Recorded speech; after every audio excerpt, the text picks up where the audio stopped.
once you really nailed down your personas, you nailed down like who your ideal customers were, you segmented that a little bit more. That then meant that you could understand any educational gaps that might be there a little bit better. Is that right? Yeah, so we were able to then obviously replicate what worked for those exact personas, those exact job titles, how those personalities would interact with that type of educational content would work for more just like them.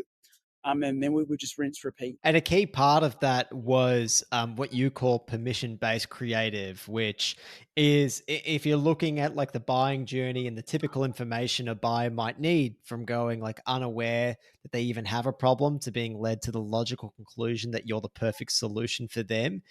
Permission based creative probably sits somewhere in this solution aware to product aware to most aware stage.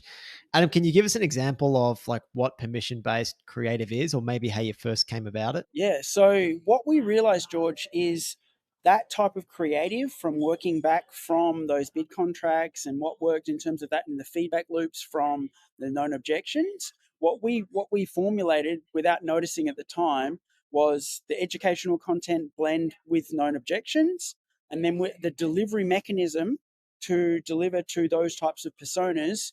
We identified that we didn't want to be just like everybody else that was basically just calling up and trying to sell the meeting or sell the solution in one call. We would literally just ask, would it be okay to show you what we've put together for you, and you tell us if it's relevant after viewing it. Now what that did was it made us stand out to the rest of the market as people hadn't seen that before, and it enabled us to be wildly successful. And then that then later became what we coined permission-based creative through that process. Now, what that looked like in terms of actuality, George, was my BDMs would just call up these companies and ask, "Is it okay to show them what we've created?" And they would tell us if it was relevant after viewing it.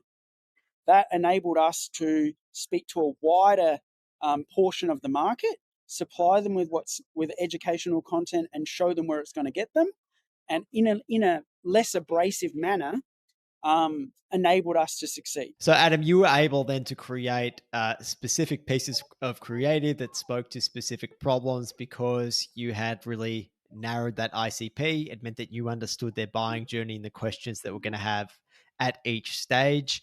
So, George, what I discovered through that process and the permission based creative that we've discussed is even if that wasn't relevant to them right then and there, because they had that educational content with their known objections from their persona, it was eventually relevant to those people getting to contract. So it was through that mechanism, although we didn't realize what we had discovered at the time. Later on, we realized through monitoring the data of the contracts coming through, all of those people had seen those pieces of content at the time that was applicable to them, that educated them within their buying cycle, and eventually all of those people then chose us to obviously go to contract.